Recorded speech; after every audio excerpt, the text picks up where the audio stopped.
First, live, local. This is Fox 12 Now.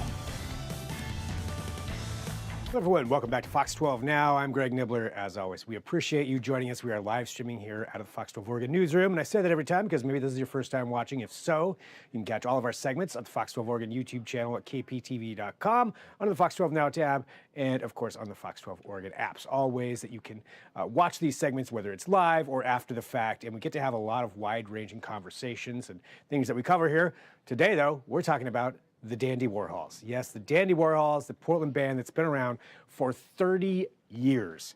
You may remember, of course, Bohemian Like You, which was one of their first big hits, but they are internationally famous, and their lead singer and founder, Courtney Taylor-Taylor, is still here in town, lives here, has a business here and a studio here, and is going to be starting off some celebrations for 5 days of the 30th anniversary of the Dandy Warhols. So this is 5 days starting, depending on when you're watching, well, today, which is Wednesday. Thursday, they're going to be at the Crystal Ballroom, and then they're actually going to be taking the party up to Tacoma as well. So we talk about a few of those stops in there, the Crystal Ballroom being the big one here in Portland on Thursday. That's December 12th is when they'll be having that huge event there. But again, the whole thing is just to celebrate this 30 years. They have these fans who are obviously rabid fans that they've kept throughout the entire time of their band and just what they've done. So we have a pretty big conversation about that, about the start of the band, about what it's like now, the music scene in Portland, and a few different things. He's a really interesting guy, so I appreciate you, Courtney, for having some time to talk to me today. But let's jump right into it. Here it is, Courtney Taylor-Taylor on Fox 12 Now. Well, Courtney, thank you for having some time to talk to us. I know this is obviously a pretty busy time for you with this celebration of 30 years of the Dandy Warhols. And I think, you know, to start off with that, I want to talk about that. You know, we're talking about a long time, and you have such a huge fan base internationally, and of course here in the Northwest. You know, when you started off, did you know that you had something really special with this that could be something, you know, that could last the test of time, or was it just kind of, you know, you got going with it and you're like, hey, we'll see where this ends up? Yeah, we intended on, or I intended, and Peter, he and I started the band. You know, we intended on making a great band, and we were both pretty educated in the arts, and I went to music college. He went to art school at NYU. I just stayed here and took all the music courses and all the liberal arts courses at that community college had to offer. You know, I had film and poetry and literature and psychology and philosophy and sociology, but I also just kind of knew that I didn't like really complicated music. So I got artists and people that I liked to be around. My cousin, my best friend at the time, Peter, and then we got Zia through another friend of mine, and she didn't play any instruments, and I said, "Great, you're in a band." I didn't want any musical bad habits coming in. So, yeah, you wanted something, something pure like that you know, don't overthink it kind of thing. Yep, definitely. Well, as a player, you know, I was a drummer in every band I was in until this one, and I knew I had a lot of bad 80s rock drummer habits, so I wanted a different drummer other than myself. So you do that, you know, you get going, and obviously it takes off. You know, what was that first moment like where you knew your goal of having something, you know, a really great band, it was paying off? There was a record label, the coolest record label that Portland's ever had, called Tim Kerr Records. It was TK, but Thor Lindsay came over to see us. Now, he had signed William S. Burroughs. He had, with Kurt Cobain, Hole, Everclear. You know, he knew what he was doing, and he just lost his nut. We played one song for him, and it made me understand that we were pretty close to as good as we had hoped we would be. And you know, our goal was just to have simple music, because the point of music is to do simple things to you, make you feel a little better, a little smarter, a little I don't know, cleansed, I guess, or something. It should be lovely and, you know, emotionally powerful and psychologically powerful, but not necessarily dogmatic, you know? So, Yeah. yeah, it was very easy. I think we do a very simple thing, and we're just, extremely good at it, and that's what worked out. It's been 30 years, you know. Yeah, 30 years, and talking about that celebration of it. You mentioned those different things that people you would hope people feel, from going to see a show, or at least listening to the music. For you, how important is that live connection on stage? I mean, you've got 5 shows coming up, so obviously that's I would think it's a pretty important thing for you. But how important is that live connection of a live audience as you're performing? It's so much different than listening to the records. The records, you have a series of limitations, like everybody's stereo sounds different, everybody's in a different headspace. But when you're in the room, you're in control of the lighting, the vibe, the feel, the what order the songs go in, the sound. You don't have to. You can make it sound awesome in there, really awesome. We only work with people that are great mixers and lighting people, and we've had them for years. Whereas in a studio, you have to know that this is not going to sound like this anywhere else. So you have to reduce certain things that you don't have to reduce live. You can mix for right now, and that's different. And it's a better thing in a lot of ways. And having that probably instant feedback, or at least that energy that you get from those fans, from those people that are there to see you. I would imagine that's a big part of it as well. Well, just seeing 1,000 heads bobbing, and every now and then, the palms go up in the air, and it's just the heads are down and bobbing, and the shoulders are moving, and you're just like, we're all in it.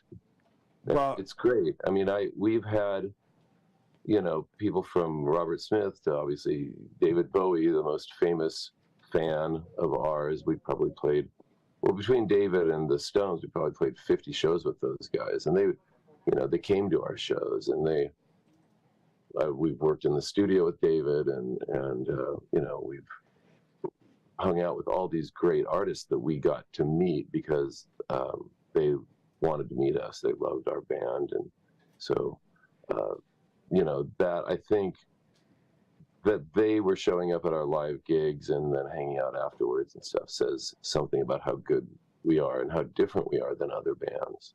Yeah, I mean, that certainly does. I mean, also, just as a fan of music, I mean, is that clearly this is tangible? You just mentioned you played tons of shows with all these guys, but does it still seem any amount surreal that David Bowie, huge fan of your music? No.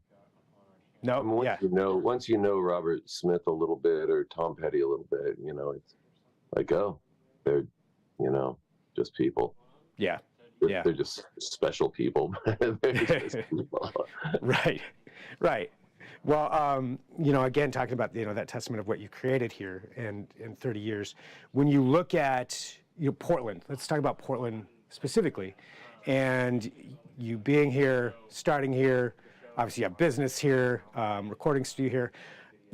What have you seen? What are some of the biggest changes that you've seen in Portland music, in the scene in general, over these 30 years?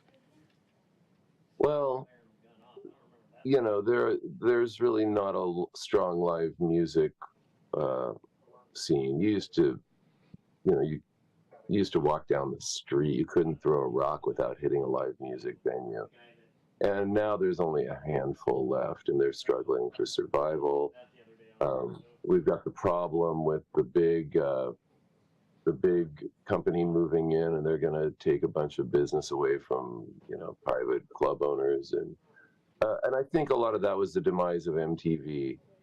TV had elevated music and the film arts, but mostly obviously music, to the level of it was, politicians were far down on the ladder compared to Michael Jordan or Bono, and now politics are the number one drama for people to participate. They take it into their lives, and music is a very backseat thing in people's lives, and live music clubs have obviously suffered because of that. Yeah. You know, that's the biggest thing I see when what are we going to do? Well, probably not go see live music anymore. Like it has to be a special band that you're into, where they're playing, you got tickets already. It's that kind of thing. You don't just pop into a club and go, wow, I just saw this jazz quartet that was so cool, and we had a great time. And music is now for music fans, real music lovers. You got to be hardcore, and it's not just something you do if you're not particularly into music. Yeah, the casual experience, as you mentioned, just walking in, not knowing who's playing, walk to the bar down the street and see something like that. Yeah, not as many opportunities. Those were the days. Those were great times. Portland was a really unique city in that it had a vibrant blues, reggae, jazz. Everybody had a kind of a vibrant rock scene during those years, but Portland had all sorts of eccentricity that was not that apparent in other cities once we started traveling and seeing other American cities. Yeah, I guess that's a good, just if you want to talk about that for a second, that comparison to Portland to all the other places that you travel and you go to. Is there anything still unique that you find here about Portland compared to those other places? Well, it looks a lot more like other cities now. It's been gentrified, and they've torn down thousands upon thousands of Victorians and craftsmen, and put up condos and things like that. So that kind of takes away from the uniqueness. I mean, it's beautiful. We've got the mountains. We've got we're nestled between a river and a hill, a ridge of hill, and it's very lush and green, and the air usually is very breathable and clean and clear, and it's a walkable city, and people are pretty relaxed and aren't particularly uptight or mean. Just in general, there's not a lot of resting bitch face Portland compared to St. Louis, Missouri, or Chicago, or Detroit, New York. I was just in San Francisco, and that's got an interesting vibe. I don't remember people. I think I was in a touristy part of town though, so they weren't Franciscans. LA people are actually quite friendly for a big city, but I think it's because you could get famous at any moment if you just smile at the right person. They've got that in their headspace. Right. Yeah, that's in the back of your mind everywhere. Well, 30 years of the Dandy Warhols. There's, depending on when people are watching this, 5 days of celebration. What is it that still drives you to go out and perform like this for your fans, for yourself, for your band, and just everything in general? Yeah, a couple of years ago, I guess it would have been during COVID, obviously. We talk about wrapping it up, every few years, like, geez, because it is hard. We work and do not get paid, for all of the 40 emails, texts, decisions every day. We work weekends. We can't unplug from our phones very much in our life, only to get out and play, 8 shows here, then 3 months later go play 10 shows there, or what have you. But Zia said, well, we can't quit altogether, because if we didn't do this at least a couple times a year, our lives would suck. And then, and then if we do it too much, again, our lives suck. So it's really a management of habit, I think. We are accustomed to doing it, therefore we will do it. And we're also accustomed to the gratification that not only making music brings, because it's scientifically proven that it does amazing things for your mind and your physical well-being, your health and everything.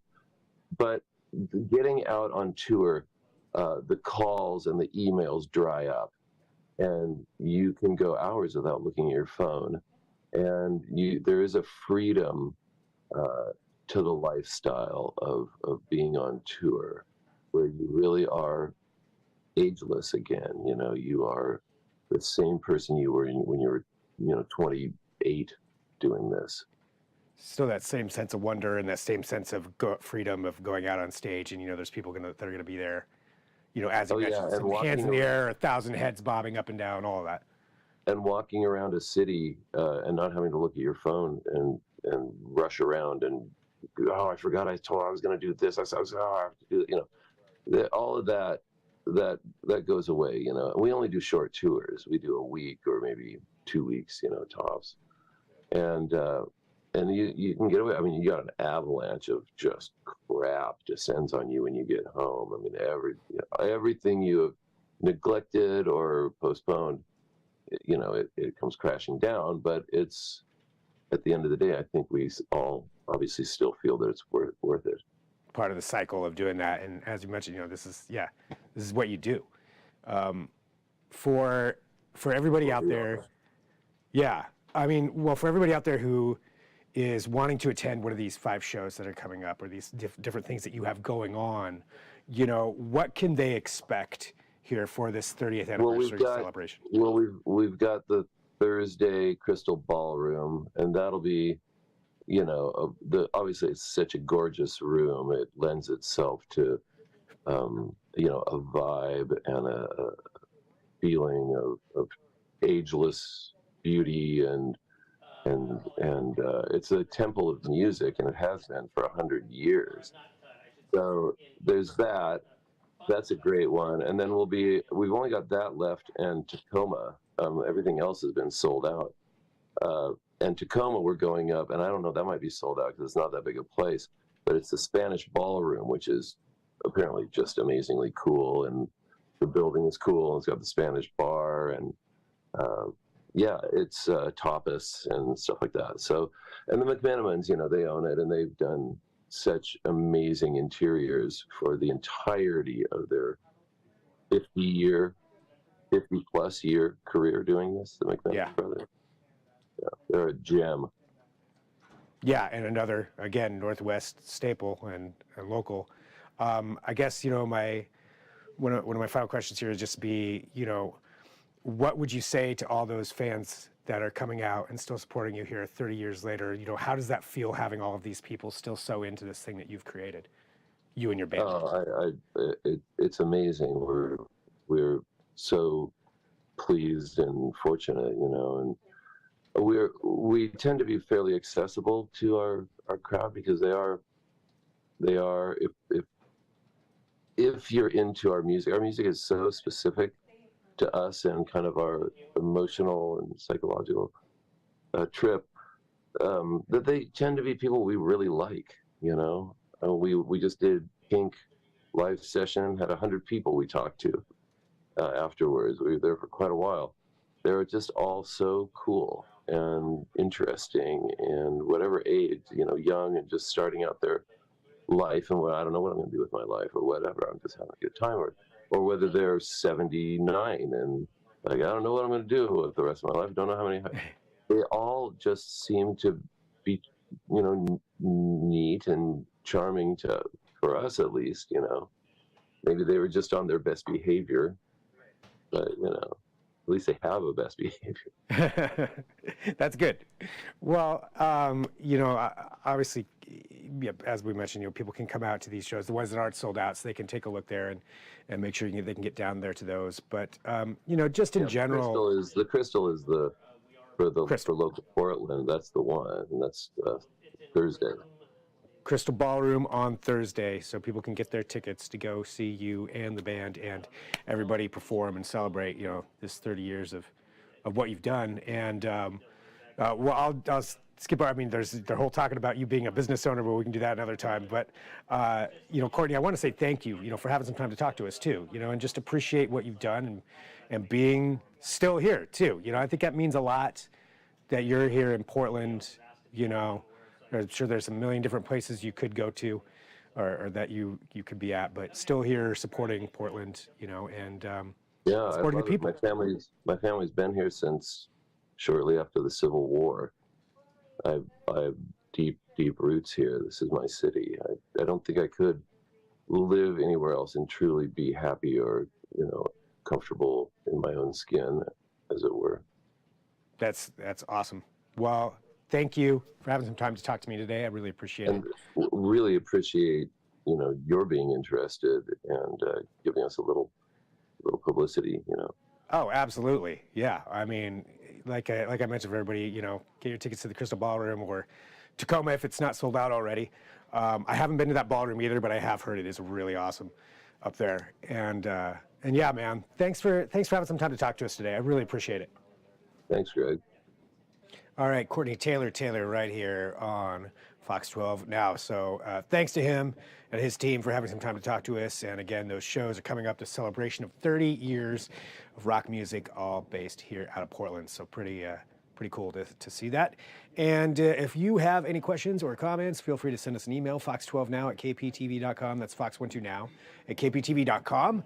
And as always, you can watch all of our segments on the Fox 12 Oregon YouTube channel at kptv.com or on the Fox 12 Oregon apps. So all great places to watch what we do live, but also watch it afterward. And as I mentioned before at the beginning, we cover a wide range of topics on this show. So it could be all kinds of different things. Certainly take a look there, scroll through those. Feel free to share them if you want. You can leave a comment, you can send an email, all that stuff.